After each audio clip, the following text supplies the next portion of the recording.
We like to believe that our choices are our own, but what happens when your reality is being quietly, systematically rewritten by someone else?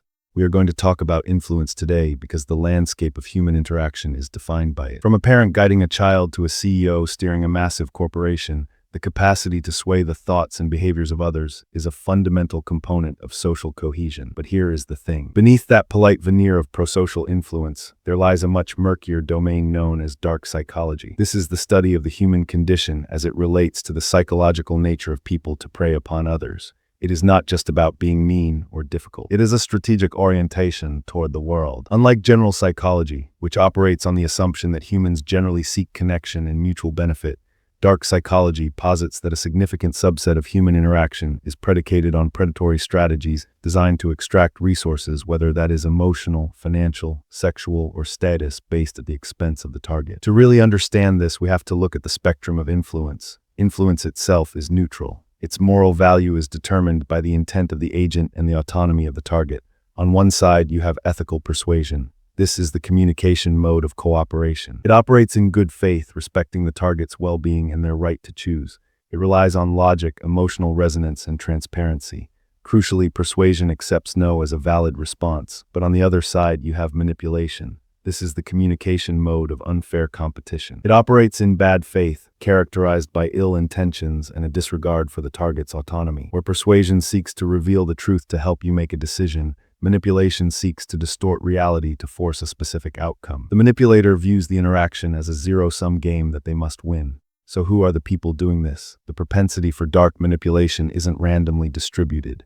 It is strongly correlated with specific, heritable, and stable personality traits known as the Dark Triad. These are three distinct but overlapping traits that share a common core of callousness and a tendency toward interpersonal exploitation. First, you have narcissism. This is defined by grandiosity, entitlement, dominance, and a profound lack of empathy. The narcissist manipulates because they have an insatiable need for supply, which is admiration, attention, or validation. They manipulate to reinforce a fragile ego and maintain a delusion of superiority. Then you have Machiavellianism. Named after the political philosopher, this trait is characterized by a cynical worldview and a strategic, calculating approach to social interaction. High Machs view people instrumentally, essentially as tools to be used for personal gain. Unlike narcissists who can be impulsive and emotional, Machiavellians are often cold, detached, and capable of long-term strategic plotting. They don't want applause, they want results, power, and money. Then there is psychopathy. This is perhaps the most dangerous of the three. It is distinguished by high impulsivity, thrill-seeking, low anxiety, and a complete absence of remorse or effective empathy. They lack the inhibitory mechanisms like guilt or shame that prevent most of us from hurting people. Their manipulation is predatory and indifferent to the suffering they cause. Research has actually expanded this to a tetrad by including sadism. While Machiavellians might harm you to get a promotion, a sadist derives intrinsic pleasure from the act of inflicting pain or humiliation. A Machiavellian ruins your reputation to get ahead. A sadist does it because they enjoy watching you suffer. And there is an even more dangerous evolution in this field called the Dark Empath. We used to think manipulators lacked empathy entirely. But psychology distinguishes between cognitive empathy, which is intellectually understanding emotions, and effective empathy, which is feeling another's pain. The Dark Empath has high cognitive empathy but low effective empathy. This allows them to scan your emotional landscape with high precision, identifying your triggers and insecurities to maximize the impact of their manipulation. Now, let's look at the mechanics of control. Dark manipulation is a systematic dismantling of the victim's reality. One of the most famous tactics is gaslighting. This is a sophisticated form of abuse where the manipulator causes the victim to question their own memory, perception, and sanity. It is a gradual process. It starts with disbelief and denial. You notice a discrepancy between what happened and what they say, but you think maybe it is just a misunderstanding. Then you move to defense. You start arguing, desperately gathering evidence to prove you are right, but they refuse to concede to facts. Finally, you hit depression and resignation. You're worn down, you start thinking maybe you are too sensitive or remembering it wrong. You accept their reality to avoid conflict, and at that point, you have lost your sense of self. In relationships, this often follows a cycle known as the cycle of narcissistic abuse: idealization, devaluation, and discard. It starts with love bombing, excessive affection, flattery, gifts, and premature commitments. The goal is to lower your defenses and create a biochemical dependence on them. They mirror your values and dreams, creating an illusion of a soulmate connection. But once you are hooked, the devaluation starts. The affection becomes intermittent. Criticism and sarcasm replace the praise. You work harder to get back to that ideal phase, accepting blame for things that aren't your fault. Eventually, when you're depleted or they find a new source of supply, comes the discard. It is sudden, brutal, and devoid of closure. But even then, they might try hoovering, sucking you back in with feigned remorse to restart the cycle. This cycle relies on something called intermittent reinforcement. This is one of the most powerful drivers of control. It is the delivery of rewards on an unpredictable schedule. Think of a slot machine. If you won every time, you would get bored. If you never won, you would walk away. But if you win randomly, you keep pulling the lever. In a relationship, this looks like periods of abuse interspersed with random acts of kindness. This unpredictability creates a trauma bond. Your brain becomes addicted to the high of the good moments because they feel so intense compared to the pain.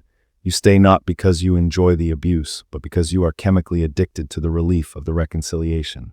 Manipulators also weaponize language. They use the double bind, a communication paradox where you are given two conflicting messages, so you are wrong no matter what you choose. For example, a partner demands spontaneity, but then criticizes any plan you make. This induces paralysis and anxiety. Or they use word salad, talking in circles, using jargon and redefining terms to disorient you, so you agree just to end the conversation. They also use triangulation, bringing a third party into the dynamic to create jealousy and insecurity. This happens in families too, where a parent pits siblings against each other, so the children cannot form an alliance against the abuse. You might be asking yourself, do they know what they are doing? The consensus is that while the degree of emotional awareness varies, most manipulators are conscious of their tactics. For many with dark triad traits, their behavior is egocentric, meaning it aligns with their self-image. They don't view their manipulation as wrong. They view it as a necessary survival strategy or proof of their superiority.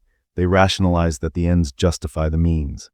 Machiavellians and psychopaths are typically fully aware and view these actions as strategic skills, sometimes taking pride in their ability to deceive. They are able to get away with this because they exploit inherent glitches in human cognition. We fall for the halo effect, assuming that because someone is charming or attractive, they must also be honest and kind. We fall for the sunk cost fallacy, staying in abusive situations because we have already invested so much time and emotion. And we fall for the reciprocity bias. They give us a gift, and we feel an obligation to give back, even if their request is unreasonable. When reality conflicts with our beliefs, we experience cognitive dissonance. To resolve that discomfort, we often alter our perception of reality to match the status quo, effectively doing the manipulator's work for them.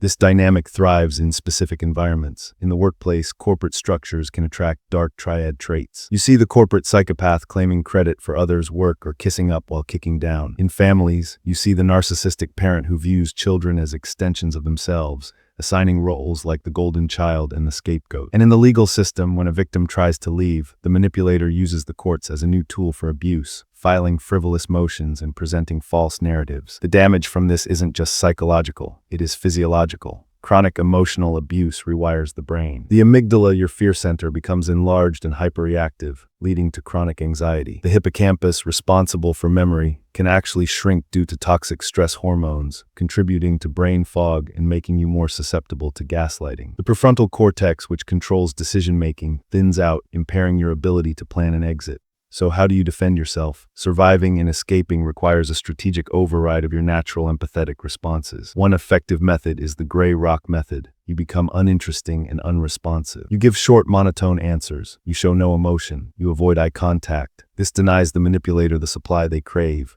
But be warned, when you start this, they often escalate their abuse to force a reaction, known as an extinction burst. If you can't be a gray rock because of work or co-parenting, you use the yellow rock method.